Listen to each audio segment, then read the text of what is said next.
deceive the teddy bear are here to play. If you don't come play with.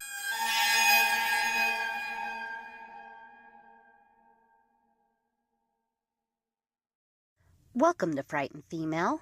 This is Crystal. Today's true story was submitted by Mary Anley.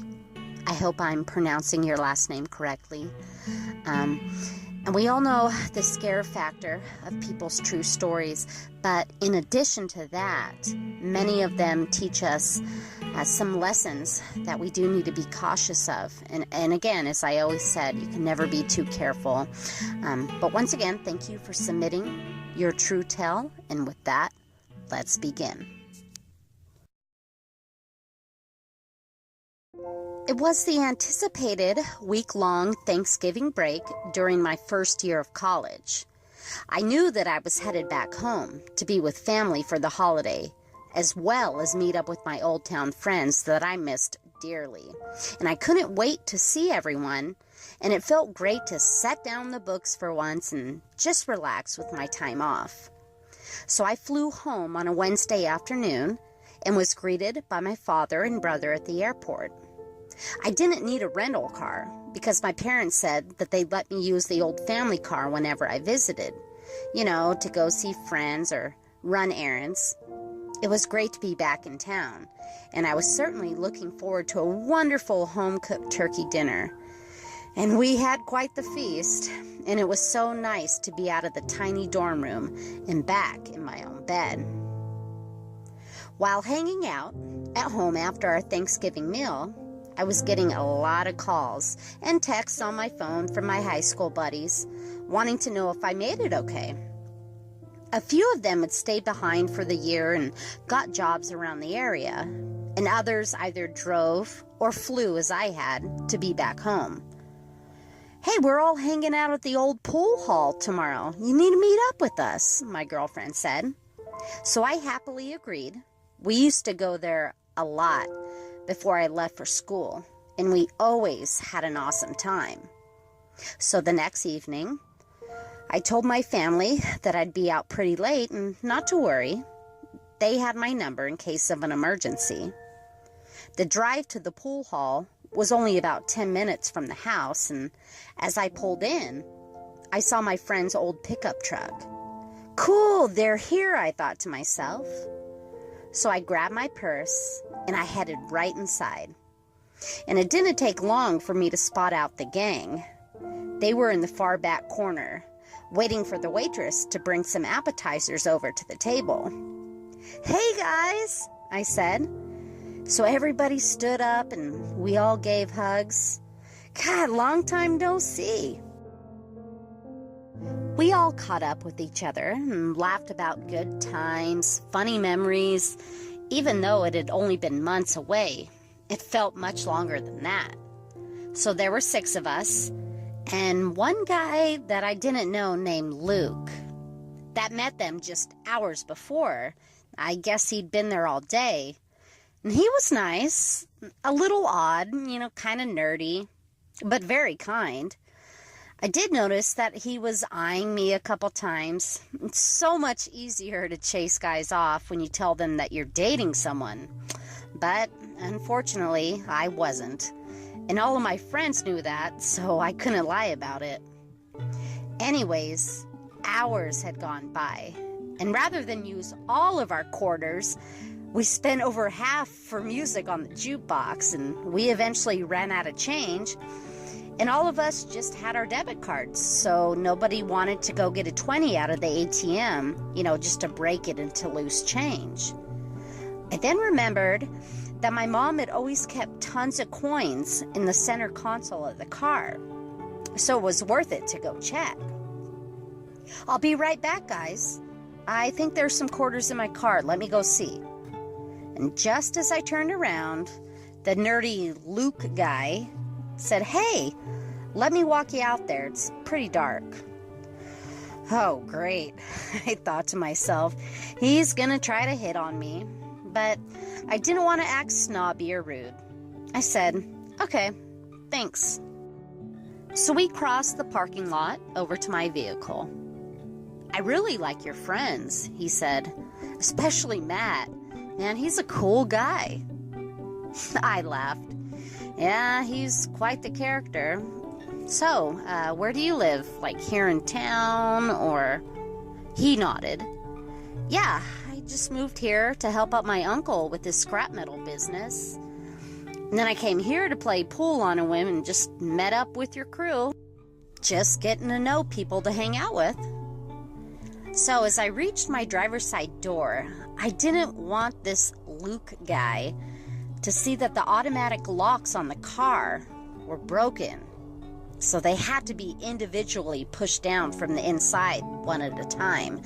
So basically, you can only lock the doors if you're inside the vehicle. So then I pretended to place the key in the keyhole as if the door were secured.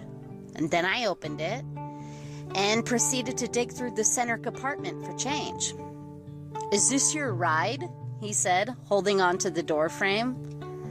"Nah, it's the old family car. Just using it to get around while I'm down here."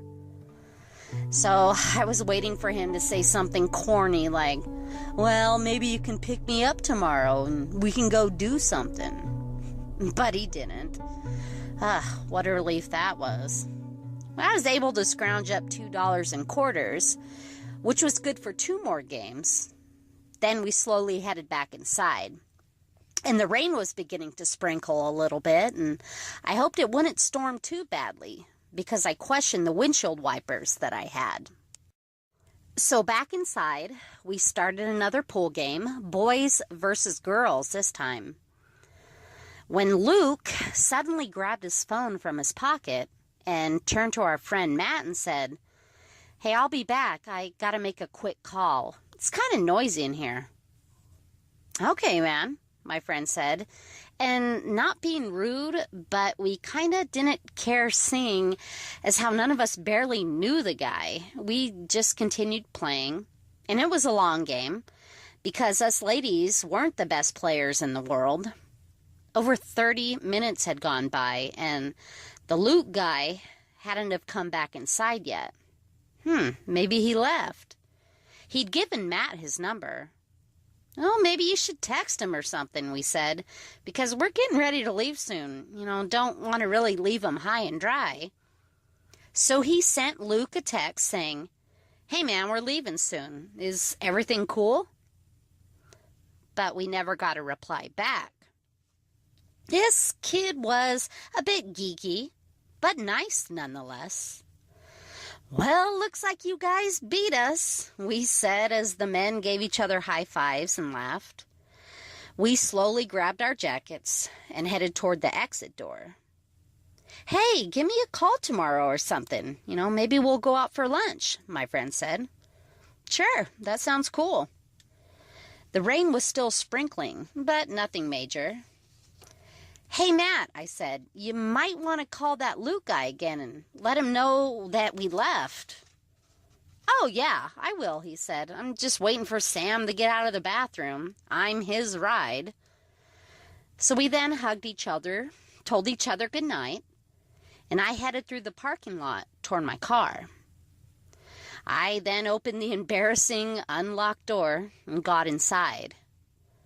I adjusted my back mirror and put the key in the ignition, when all of a sudden, I was startled by the sound of an unknown ringtone playing inside my car. The back seat was quickly illuminated by blue light from another person's cell phone.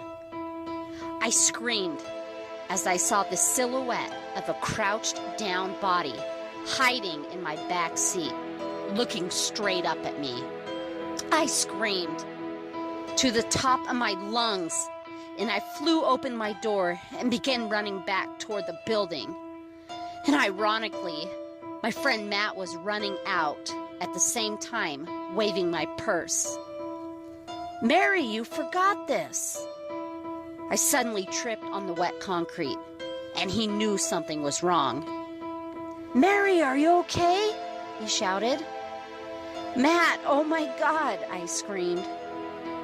He quickly ran over to me, and what I saw next shocked me. Matt had a cell phone up to his ear. "Hey, I was just now calling that Luke guy when I saw that you had left your purse on the stool inside, and I ran out to bring it to you." That same call that Matt had made reached none other than that of Luke's number. The same phone that was ringing in the back seat of my car. No wonder he disappeared. He'd been waiting in the back seat of my car the entire time. I can't begin to imagine what would have happened to me if my dear friend had never called that psycho.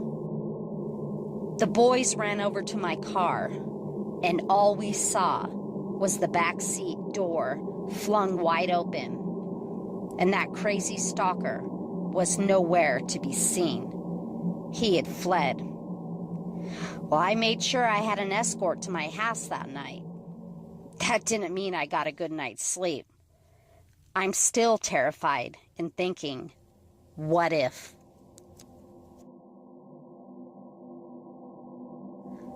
Wow, thank you so much, Mary, for submitting your true scary story. That had to have been petrifying. And, you know, at one point, we can all think back to a time that we were walking by ourselves in a dark parking lot. It just happens. But you never know. You think somebody's innocent or seems somewhat nice, and then it could turn around and become a total nightmare.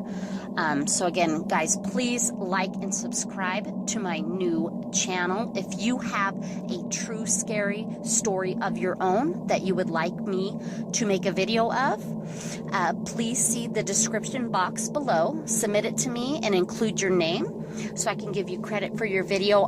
Guys, I would really like to do, and even though it's June, as much as I love Halloween, I want you to share your Halloween stories. If you've ever had a creepy experience, I'd kind of like to do like a Halloween in July type video. So if you could think back or know somebody who's got a good scary story, go ahead and submit it to me. Again, like and subscribe. Most importantly, please be safe. Please be aware of your surroundings. And remember to always lock your door. Scare you later.